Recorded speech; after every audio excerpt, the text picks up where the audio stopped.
माता पार्वती भगवान शिव से मिलने के लिए जाती हैं और कहने लगती हैं, प्रभु, जब मैं आपसे मिलने के लिए आ रही थी तो मेरी नजर मृत्यु लोक पर पड़ी। वहां मैंने क्या देखा कि तीन स्त्रियां जो आपस में सहेली थी, उनमें से दो स्त्रियां विधवा होकर के दुखी जीवन जी रही थी, जबकि एक स्त्री सुहागन होकर के अपने पति के साथ सुखी जीवन जी रही थी।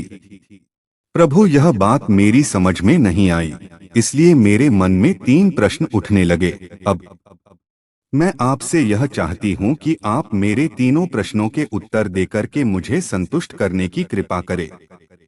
मित्रों, इस प्रकार माता पार्वती की बात को सुनकर के भगवान शिव कहते हैं, हे पार्वती, तुम मुझे अपने तीनों प्रश्न बताओ, मैं तुम्हें तुम्हारे प्रश्नों के उत्तर देकर के पूरी तरह संतुष्ट करने का प्रयास करूंगा। अब माता पार्वती कहती है, प्रभु, मेरा पहला प्रश्न है, कौन सी स्त्री समय से पहले विधवा हो जाती है? मेरा दूसरा प्रश्न है, कौन सी स्त्री को जीवन में कभी सुख नहीं मिलता है? और मेरा तीसरा प्रश्न है, कौन सी चीज ऐसी है जो एक पत्नी अपने पति को मांगने से भी नहीं देती है? मित्रों, इस प्रकार माता पार्वती के प्रश्न सुनकर के भगवान शिव कहने लगे, हे पार्वती, जिन स्त्रियों की आप बात कर रही हो उनमें से दो स्त्रियां विधवा होकर के अपना दुखी जीवन जी रही है और वहीं पर एक स्त्री सुहागन होकर के अपने पति के साथ में अपना सुखी जीवन जी रही है। तुम जानना चाहती हो आखिरकार ऐसा क्यों है? तो मैं तुम्हें एक छोटी सी कहानी सुनाता हूँ। इस कहानी को बहुत ही ध्यान से सुनना। आधी अधूरी कहानी सुनने वालों को आधा अधूरा ही ज्ञान प्राप्त होता है, जो जीवन में कभी भी काम नहीं आता है, क्योंकि तुम्हारे तीनों प्रश्नों के उत्तर इसी छोटी सी कहानी में समाये हुए हैं। इस कहानी को यदि तुमने ध्यान से सुना तो तुम्हारे तीनों प्रश्नों के उत्तर तुम्हें अवश्य मिलेंगे और तुम्हें संतुष्टि प्राप्त होगी। मित्रों, माता पार्वती कहती है, प्रभु, मैं आपकी बात से सहमत हूँ।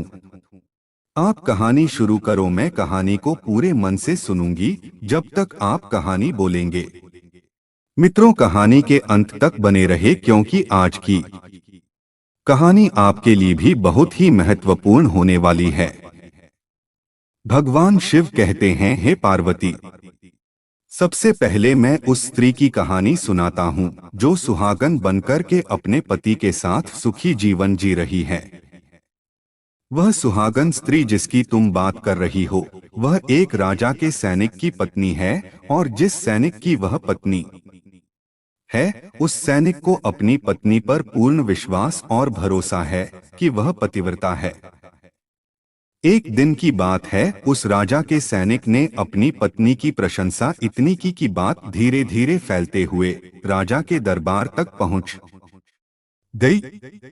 फिर तो राजा ने अपने सैनिक को बुलाया और उस सैनिक से कहा कि तुम हर किसी से कहते हो कि तुम्हारी पत्नी पतिव्रता है, क्या वास्तव में आपकी पत्नी पतिव्रता है? आपको पूर्ण विश्वास है?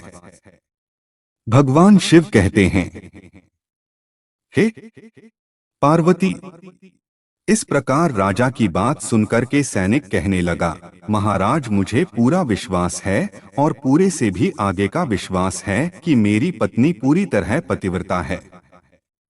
अब इस समय पर राजा का महामंत्री कहने लगता है कि यदि मैं तेरी पत्नी का पतिव्रत धर्म खंडित कर दूं तो तुझे क्या सजा मिलनी चाहिए? फिर तो सैनिक ने कहा, यदि तुम मेरी पत्नी का पतिव्रत धर्म खंडित कर देते हो तो महाराज मुझे फांसी लगा देना। अब उधर वह राजा का सैनिक भी मंत्री से कहता है, यदि महाराज यह मेरी पत्नी का पतिव्रत धर्म खंडित नहीं कर पाए तो इनको सजा क्या मिलनी चाहिए?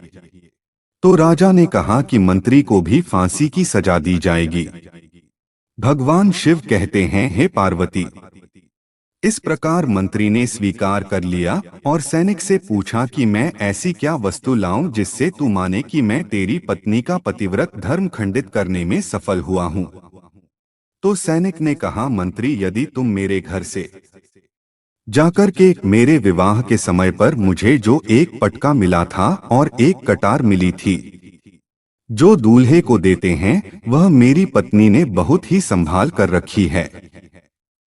यदि तू पटका और कटार लाकर मुझे दिखा दे तो मैं मान जाऊंगा कि मेरी पत्नी का धर्म तूने पूरी तरह नष्ट कर दिया है। अब भगवान शिव कहते हैं, हे पार्वती, शर्त स्वीकार हो जाने के बाद में वह मंत्री शहर में जाता है और एक धोबिन से जाकर मिलता है। वह धोबिन हमेशा एक दूसरे को बांटने का काम करती थी और जो काम कोई नहीं करता था वह काम करने में वह सक्षम थी। फिर इस प्रकार उस मंत्री ने उस धोबिन को अपने स्वार्थ के लिए बुलाया और धोबिन से कहा कि देखो, इस नाम का एक व्यक्ति है, उससे मेरी शर्त लगी है। और फिर उसने उसे शर्त के बारे में उस धोबिन को सब कुछ बता दिया। फिर वह उस धोबिन से कहने लगा कि तू कैसे भी करके उस स्त्री से मेरा संपर्क करवा दे, तुझे जितना धन चाहिए मैं उतना धन दूंगा।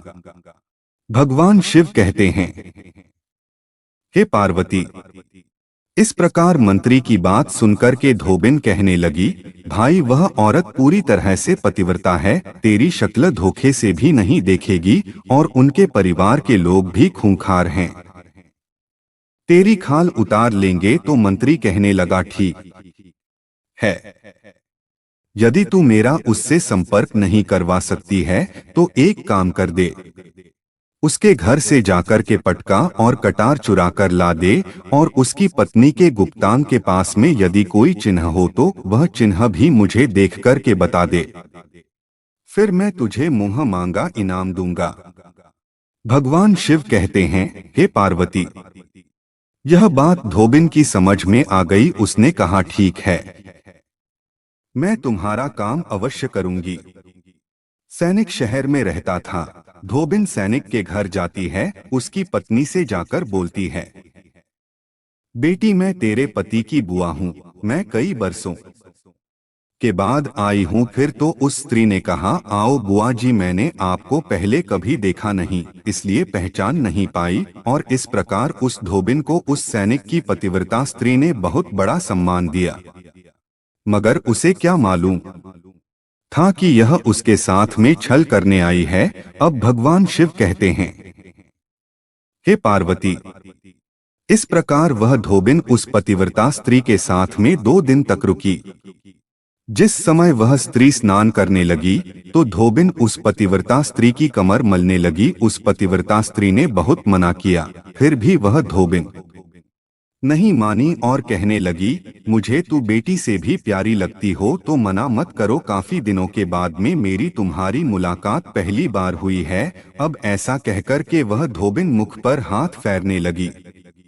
फिर आंखों को धोने के बहाने से उस धोबिन ने उस पतिव्रता स्त्री की आंखों पर पानी मार दिया और उस स्त्री की आंखें बंद हो गई। इस प्रकार गुप्तांग के पास में जांघ पर उस स्त्री के एक तिल था। जो धोबिन ने देख लिया, बस उसका काम बन गया। उधर स्नान करने के बाद में जब वह पतिव्रता स्त्री रसोई में खाना बनाने गई तो धोबिन को मौका मिल गया और उसने पटका और कटार उस सैनिक के घर से चुरा ली और वहां से एकदम से भाग गई। और जाकर के धोबिन ने वह पटका और कटार मंत्री को दे दिए और उस पतिव्रता स्त्री के जांघ पर तिल की निशानी भी बता दी। भगवान शिव कहते हैं, हे पार्वती, फिर वह मंत्री पटका और कटार लेकर के सीधा राजा के दरबार में पहुंचा और राजा से जाकर कहा, मैंने सैनिक की पत्नी के साथ में 2 दिन बिताए और यह पटका तथा कटार उसी के हाथों से लेकर आया हूं। फिर तो राजा ने दरबार लगाया और सैनिक को बुलाया तथा महामंत्री से सभा में पटका और कटार सैनिक को दिखाने के लिए कहा। फिर राजा की आज्ञा पाकर के मंत्री ने उस सैनिक को पटका और कटार दिखाई और उसकी पत्नी की जांघ पर तिल भी बताया। तो सैनिक मान गया कि वास्तव में आज मेरी पत्नी ने अपना पतिव्रत धर्म पूरी तरह से भंग करवा लिया है। भगवान शिव कहते हैं, हे पार्वती, फिर तो राजा ने फांसी का दिन 10 दिन के बाद में रख दिया और कहा कि सैनिक को 10 दिन के बाद में फांसी पर चढ़ाया जाएगा। और इस प्रकार से सैनिक से उसकी अंतिम इच्छा पूछी तो सैनिक ने कहा कि मैं अपनी पत्नी से अंतिम बार मिलना चाहता हूँ। भगवान शिव कहते हैं, हे पार्वती। इस प्रकार राजा ने उस सैनिक को आज्ञा दे दी कि ठीक है, तुम अपनी पत्नी से मिल सकते हो। फिर सैनिक अपने घर गया और अपनी पत्नी से कहा कि आपने मेरे साथ में बहुत बड़ा विश्वासघात किया है। मैंने आपके विश्वास पर मंत्री से ऐसी शर्त लगाई थी कि राजा के दरबार में राजा के सामने मैंने कहा था कि मेरी पत्नी का पतिव्रत धर्म कोई नष्ट कर दे तो मुझे फांसी लगा देना। अब मुझे 10 दिन के बाद में फांसी लगा दी जाएगी। मेरे साथ विश्वासघात करके तुमने ठीक नहीं किया। भगवान शिव कहते हैं, हे पार्वती। उस पतिव्रता स्त्री ने अपने सैनिक पति को सारी बात बताई, मगर उसे विश्वास नहीं हुआ और तुरंत वह राजा के दरबार में पहुंच गया। फिर सैनिक वापस जाकर के जब राजा के दरबार में पहुंचा तो उसे कैद में डलवा दिया गया। भगवान शिव कहते हैं, हे पार्वती। उधर नौकर की पतिव्रता धर्म पत्नी ने परमात्मा को याद किया और अपना भेष बदल करके राजा के दरबार में गई और राजा से नाच दिखाने की आज्ञा मांगने लगी, क्योंकि वह स्त्री बहुत ही सुंदर थी और उधर राजा शौकीन होते हैं। इसलिए राजा ने आज्ञा दे दी कि सभी मंत्री आदि उपस्थित होकर के इस सुंदरी का नाच करवाने की पूरी व्यवस्था करें। भगवान शिव कहते हैं, हे पार्वती। फिर तो सब मंत्री, महामंत्री, राजा आदि दरबार में उपस्थित हुए और फिर उस सैनिक की पतिव्रता स्त्री ने नाचना शुरू किया।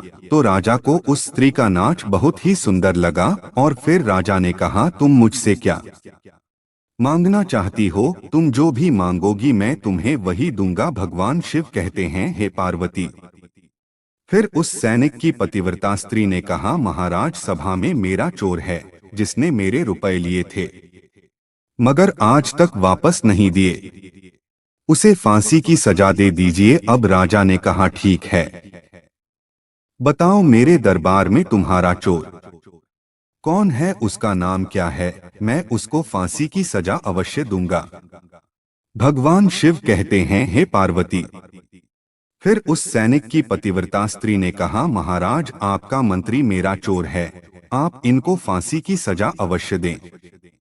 अब उधर जैसे ही मंत्री ने सुना कि यह सुंदरी मुझे अपना चोर बता रही है तो मंत्री कहने लगा, महाराज, मैं कसम खाकर कहता हूं कि मैंने इसका कभी कुछ नहीं चुराया है। मैंने इसे आज तक कभी देखा ही नहीं है, तो मैं इसकी चोरी कैसे कर सकता हूं? मैंने आज तक इसकी शक्ल ही नहीं देखी है। अब भगवान शिव कहते हैं, हे पार्वती। जैसे ही मंत्री ने कहा कि मैंने इस सुंदरी की आज तक शक्ल ही नहीं देखी है, तो वह सुंदरी कहने लगी, महाराज, यदि यह मंत्री मुझे जानता नहीं है तो आप इससे यह पूछे कि यह पटका और कटार कहां से लाया था। मैं उस सैनिक की पत्नी हूं जो आपके यहाँ पर नौकरी करता है और आप मेरे निर्दोष पति को फांसी चढ़ाने वाले हैं।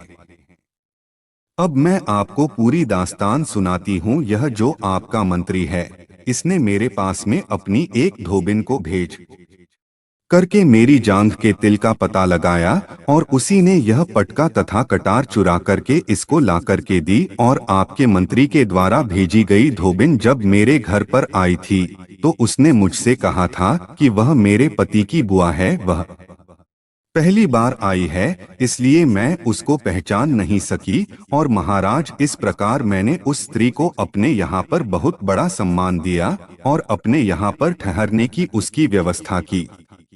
भगवान शिव कहते हैं, हे पार्वती। इस प्रकार उस सैनिक की पतिव्रता स्त्री की बात को सुनकर के राजा ने धोबिन को बुलाया। फिर उस धोबिन ने राजा को सारी सच्चाई बता दी, जिससे राजा ने उस सैनिक को बरी कर दिया और मंत्री को फांसी पर चढ़ा दिया। भगवान शिव कहते हैं, हे पार्वती। इस प्रकार उस सैनिक की पतिव्रता स्त्री ने अंत में राजा से कहा, महाराज, मैं अपने पति से बहुत प्यार करती हूँ। मैं एक चरित्रवान स्त्री हूँ, कभी भी मैं अपने पति का नाम तक अपने मुंह से नहीं लेती हूँ। अब भगवान शिव कहते हैं, हे पार्वती, मेरी कहानी पूरी होती है। अब तुम अपने तीनों प्रश्नों के उत्तर क्रमवार सुनो। तुम्हारा पहला प्रश्न था, कौन सी स्त्री समय से पहले विधवा हो जाती है? तो जो स्त्रियां अपने पति का नाम लेती है वह समय से पहले विधवा हो जाती है, क्योंकि पति का नाम लेने से पति की उम्र कम हो जाती है और समय से पहले ही उनके पति की मृत्यु हो जाती है। ऐसी स्त्रियां जो अपने पति का नाम लेती है वह समय से पहले ही विधवा होकर के एक दुखी जीवन जीती है। बस यही राज की बात है कि तुम जिन 3 सहेलियों की बातें कर रही थी उनमें से 2 विधवा थी और एक यह सैनिक की पत्नी थी जो पतिव्रता स्त्री थी। यह पतिव्रता कभी भी अपने पति का नाम मुंह से नहीं लेती थी। उधर वह 2 स्त्रियों जो विधवा होकर के दुखी जीवन जी रही है, वह हमेशा अपने पति का नाम लेकर ही बुलाती थी, जिसकी वजह से उनके पति की उम्र कम हुई और फिर वह दोनों स्त्रियां समय से पहले ही विधवा हो गई और आज वह दुखी जीवन जी रही है। इसलिए कभी भी स्त्री को अपने पति का नाम अपने मुंह से नहीं लेना चाहिए। अब तुम्हारा दूसरा प्रश्न था, कौन सी स्त्री को जीवन में कभी सुख नहीं मिलता है? तो समझ लो, जो स्त्रियां अपने पति की अनुमति के बिना के किसी तीर्थ स्थान या उत्सव में जाती है उनके जीवन में कभी सुख नहीं आता। ऐसी स्त्रियां जीवन भर दुखी रहती हैं और उन्हें पति का कभी प्रेम नहीं मिलता है। अब भगवान शिव कहते हैं, हे पार्वती, तुम्हारा तीसरा प्रश्न था कि ऐसी कौन सी चीज है जो एक पत्नी अपने पति के मांगने पर भी नहीं देती है? तो समझ लो, वह चीज गाली है।